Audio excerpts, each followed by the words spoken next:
Un moment que les anges envient. As-tu déjà ressenti que certains moments dans ta vie portaient une lumière différente? Comme si le ciel se rapprochait un peu de la terre. Comme si les anges eux-mêmes m'écoutaient. Les 10 premiers jours de Dhul Hijjah, ce ne sont pas des jours comme les autres. Ce sont les jours que Dieu a choisis. Les jours que le prophète a élevés au-dessus même des 10 dernières nuits de Ramadan. Et au cœur de ces jours, il y a un secret spirituel, une clé courte, facile, mais qui ouvre grand les portes du paradis. Et cette clé, ce n'est pas l'argent, ce n'est pas le jeûne, ce n'est pas même le pèlerinage, c'est une parole. 3 mots, La ilaha illa Allah. Il n'y a de divinité digne d'adoration qu'Allah. Mais laisse-moi t'emmener plus loin. Imagine-toi dans un désert. Le soleil est haut, le silence est profond. Des milliers d'âmes sont réunies sur la plaine d'Arafat. Certaines pleurent, d'autres lèvent les mains, mais toutes murmurent la même chose.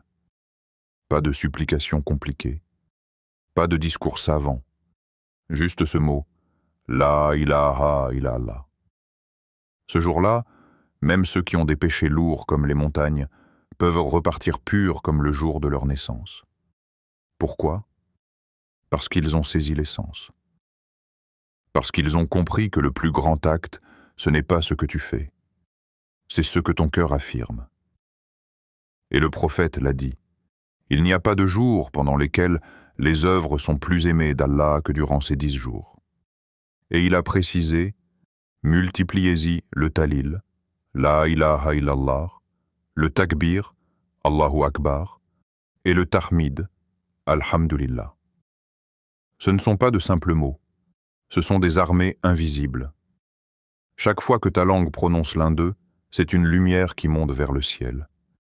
Et dans ces 10 jours, cette lumière est multipliée. Tu ne la vois pas.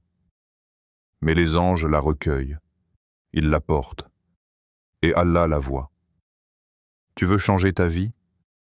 Tu veux apaiser ton cœur? Tu veux que ton nom soit écrit parmi les proches de Dieu? Alors commence ici, pas demain, pas plus tard, maintenant, respire doucement. Et dis-le avec sincérité. La ilaha illallah, quand le cœur s'éveille. Parfois, il ne faut pas beaucoup de mots pour réveiller une âme. Un mot, une phrase. Et soudain, le cœur bat autrement. La ilaha illa Allah. Dis-le. Mais ne le dis pas seulement avec ta langue. Dis-le avec ton histoire. Dis-le avec tes douleurs. Dis-le avec ce que tu n'as jamais osé dire à personne, sauf à Dieu. Il n'y a de divinité digne d'adoration qu'Allah. Il n'y a que lui qui t'a vu pleurer seul la nuit. Il n'y a que lui qui t'a gardé debout quand tout voulait te faire tomber. Il n'y a que lui qui connaît le poids de ce que tu portes en silence. La ilaha illa Allah wahdahu la sharika lah, lahul mulk wa lahul hamd, wa huwa ala kulli shay'in qadir. Il n'y a point de divinité en dehors d'Allah, seul, sans associé. À lui la royauté, à lui la louange, et il est capable de toutes choses. Répète-la, même si tu es fatigué, même si tu ne ressens rien, car ce n'est pas toi qui changes ton cœur, c'est Allah. Et chaque mot que tu prononces est une graine plantée dans ton âme. Aujourd'hui, tu ne vois rien, mais demain, peut-être qu'Allah fera pleuvoir sa miséricorde, et que tu verras ton cœur fleurir. Ces 10 jours sont un rendez-vous divin, un rendez-vous que tu ne veux pas rater, car le monde t'offrira 1000 distractions, mais Dieu t'offre une élévation. Alors assieds-toi, ferme les yeux, et sans chercher à comprendre, La ilaha illallah, le dhikr qui change ton destin. Tu veux changer ton destin? Tu veux que le ciel s'ouvre au-dessus de toi et que la baraka inonde ta vie? Alors écoute bien. Pendant ces 10 jours de Dhul Hijjah, Allah multiplie les récompenses comme à aucun autre moment de l'année. C'est une période stratégique pour ton âme. Et au cœur de cette stratégie, Il y a une arme, discrète mais dévastatrice contre le vide intérieur. Le dhikr. Et pas n'importe lequel. Le talil, le takbir, le tahmid, la ilaha illallah, Allahu akbar, alhamdulillah. Ces 3 paroles ont été choisies par le prophète lui-même pour dominer ces 10 jours. Pourquoi? Parce qu'elles agissent sur 3 niveaux de ton être. 1. Ton cœur. La ilaha illallah brise les idoles intérieures. Le regard des gens, la peur du futur, l'attachement au matériel. C'est une déclaration d'indépendance spirituelle. Tu cries au monde, je ne me prosterne qu'à Dieu, je n'obéis qu'à lui. 2. Ton âme.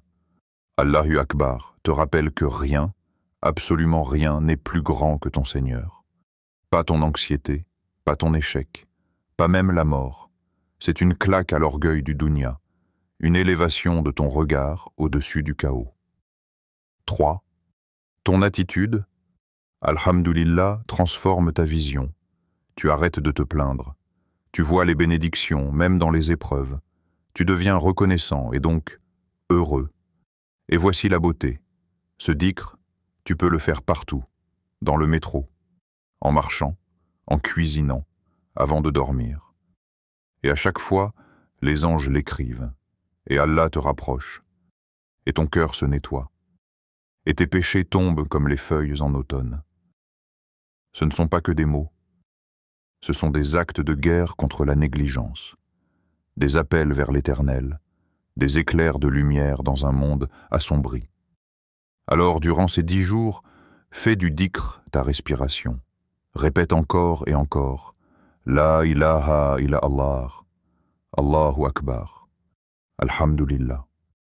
Dis-le jusqu'à ce que ton cœur commence à y croire vraiment. Dis-le jusqu'à ce que tes doutes fondent. Dis-le comme si ta vie en dépendait. Parce qu'en vérité, elle en dépend. Quand le dhikr devient guérison. Et si je te disais que le meilleur dhikr, ce n'est pas celui que tu dis le plus fort, mais celui que tu ressens le plus profondément? Il y a des gens qui parlent de Dieu avec la langue, et d'autres qui parlent avec le cœur. Ceux-là, leurs mots ne montent pas simplement dans le ciel. Ils secouent les cieux. Pourquoi? Parce qu'ils ne disent pas « La ilaha illallah » pour cocher une case. Ils le disent parce qu'ils savent que sans Allah, ils se brisent. Toi aussi, tu as connu ces jours-là. Ces jours où tu n'avais plus la force de rien. Où même prier devenait lourd. Où tu te demandais « Est-ce qu'Allah m'entend encore ?» Et dans ce vide, il y a un fil invisible qui ne se rompt jamais. Le souvenir. Le souvenir d'Allah, c'est ce qui te maintient en vie intérieurement. Tu peux avoir tout perdu à l'extérieur, ton travail, ton couple, tes repères. Mais si tu as gardé le dhikr, tu n'es pas perdu. Tu es même sur le chemin du retour. Le Coran ne dit-il pas? C'est par le rappel d'Allah que les cœurs trouvent la tranquillité. Sourate Ar-Ra'd 28. Ce verset n'est pas une belle phrase pour décorer une histoire. C'est un remède, un apaisement, une invitation à revenir à l'essentiel. Tu ne te sens pas digne? Tu as accumulé trop de fautes? Écoute-moi bien. Le dhikr, ce n'est pas pour les purs. C'est pour ceux qui veulent être purifiés. C'est une porte que Dieu n'a jamais fermée. Alors aujourd'hui, pendant ces jours bénis, assieds-toi quelques instants. Ferme les yeux, pose la main sur ta poitrine et laisse chaque mot descendre doucement. La ilaha illallah, Allahu Akbar, Alhamdulillah. Tu n'as pas besoin de forcer. Le dhikr ne demande pas de performance. Il demande de la présence. Et parfois, une seule phrase, dite avec le cœur, peut changer une vie entière. Fais-le maintenant. N'attends plus. Tu sais maintenant. Tu sais que ces 10 jours sont les plus puissants de l'année. Tu sais que chaque mot de dhikr peut te rapprocher d'Allah comme jamais auparavant. Mais la vraie question est, vas-tu le faire? Ce monde est rempli de distractions. des promesses vides, des notifications. Mais Dhul Hijjah t'offre le contraire, le silence, le sens, le retour à ton essence. Chaque matin de ces 10 jours est une opportunité de transformation.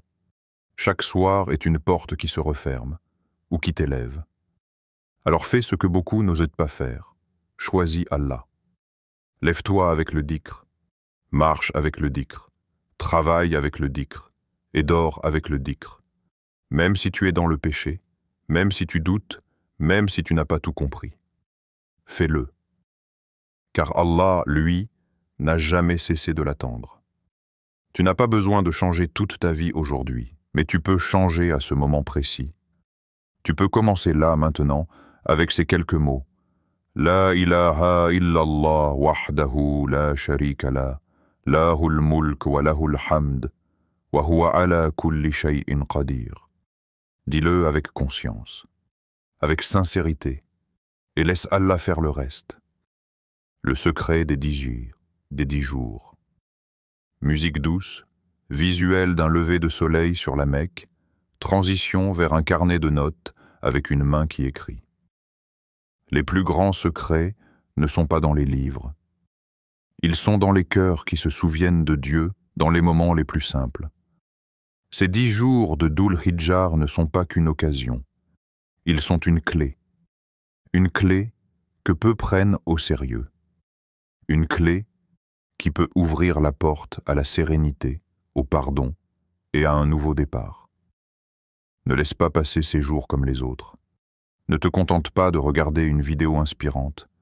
Fais quelque chose, même petit, même imparfait, mais fais-le, et tu verras qu'en répétant ces paroles encore et encore, tu ne changes pas seulement ton quotidien, tu changes ton destin.